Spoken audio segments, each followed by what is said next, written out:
In the name of Allah, the most gracious, the most merciful.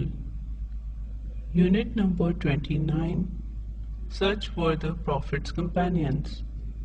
Umar ibn al-Khattab, Allah be pleased with him. In this video, we are going to discuss the following points. In the beginning, we will discuss some important points from our last week's lecture. Students will do the reading of the lesson from page 103 to 105. There will be an explanation of the lesson in detail. In the end, students will do the sent work in their notebooks. Last week, we learned that Umar ibn al-Khattab, Allah be pleased with him, was one of the biggest enemy of Islam. He always fight those who welcomed the teachings of Islam.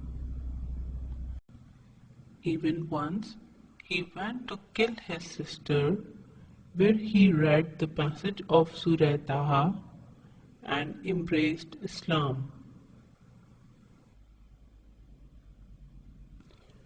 Umar ibn al-Khattab, Allah be pleased with him, was a leading companion and advisor to the Prophet Muhammad, peace and blessings of Allah be upon him.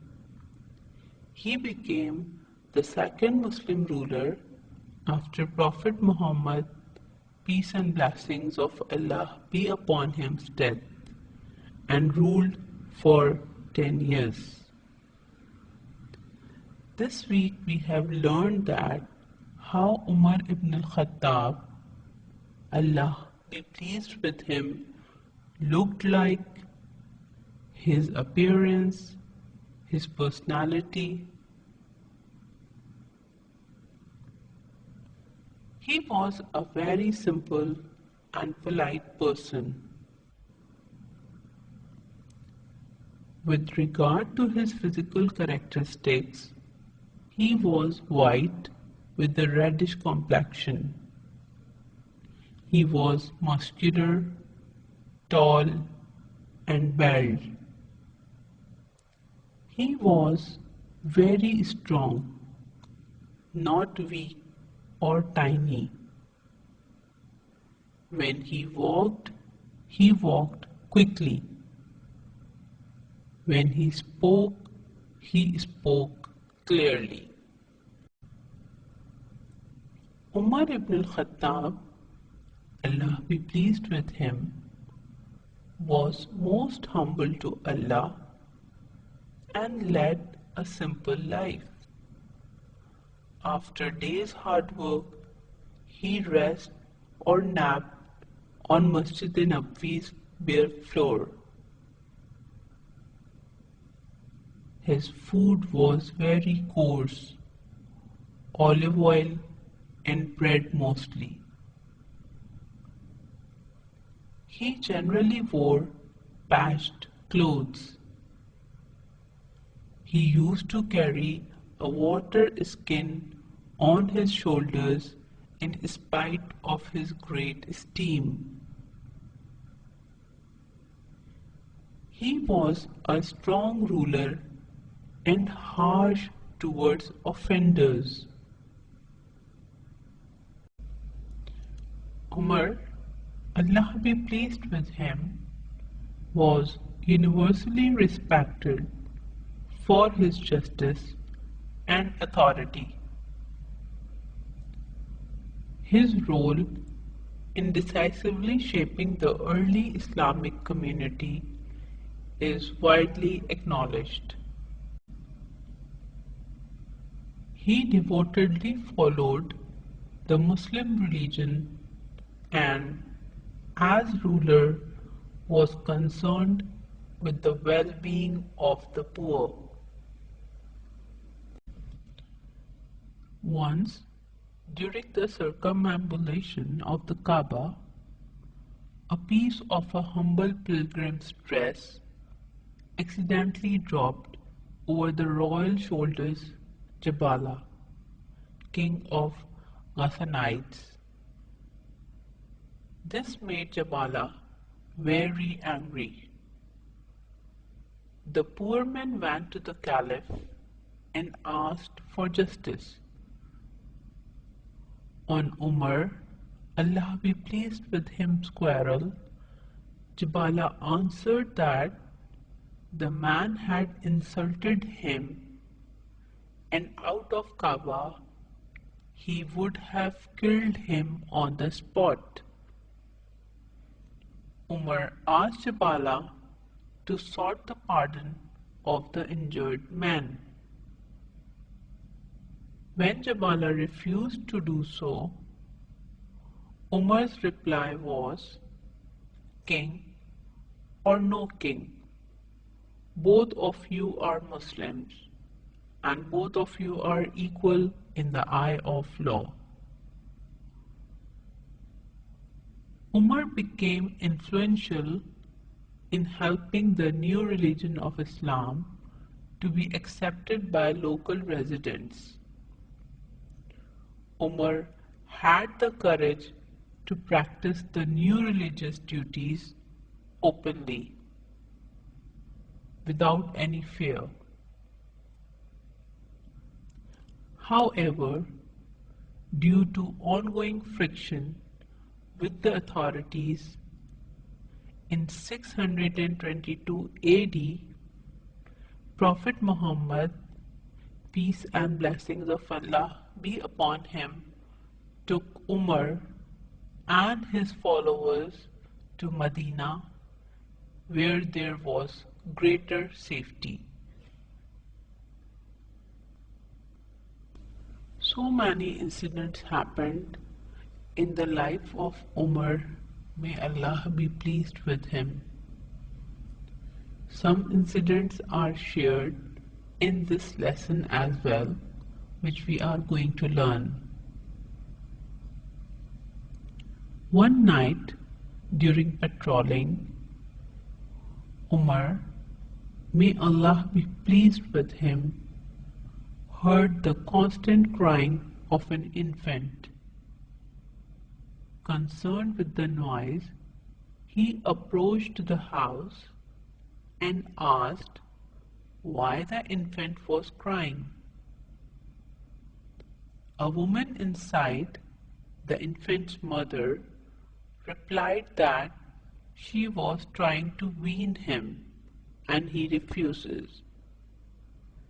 He asked her why she is trying to wean barely a few months old baby. Her reply was that the government allowance Umar, may Allah be pleased with him, had prescribed for children applies on weaned children, not infants. She was not aware that she was speaking to Umar, may Allah be pleased with him himself. Upon hearing her response, Umar, may Allah be pleased with him, was taken aback in shock and great regret. The following day, he decreed that the government allowance for children is prescribed for every Muslim newborn.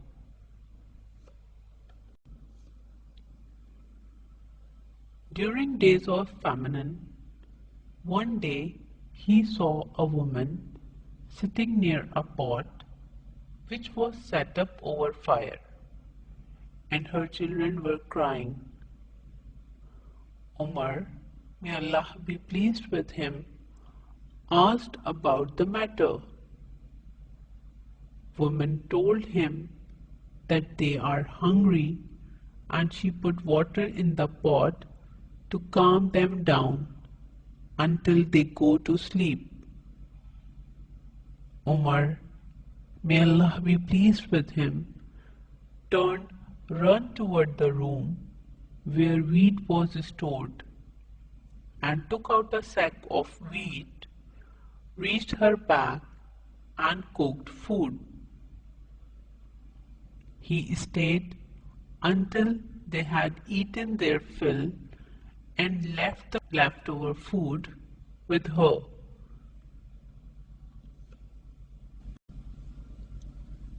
It becomes evident from these cases his attention to the individuals.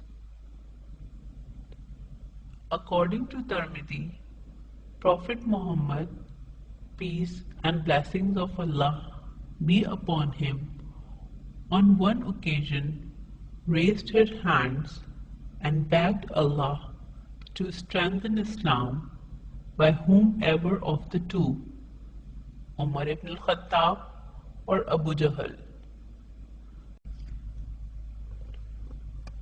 To the enemies of Islam and to the companions of Prophet Muhammad, peace and blessings of Allah be upon him.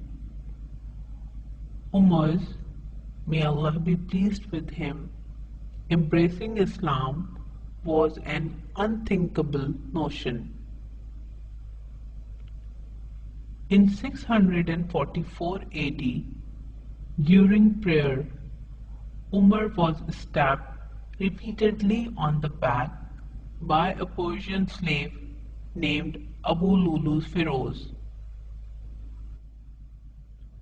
Umar was a practical person and realized that his wounds were fatal.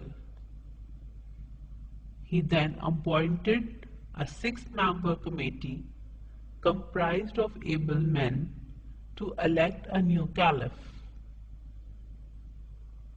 Umar declared his honesty in the matter and stated that he had not selected his own son or any one of his kinsmen. After Umar's death, Usman, may Allah be pleased with him, was chosen as Umar's successor. It was Umar, Allah be pleased with him, who determined that the year of the Hijrah should be first year of the Islamic era and organized the administration of the newly conquered territories. Now students, your this week homework is that you have to do reading of page number 103 to 105, which we have already done in Zoom class, and your notebook work, which is activity number C and D, given on page number 106. The work is already sent to you. Take care and Allah Hafiz.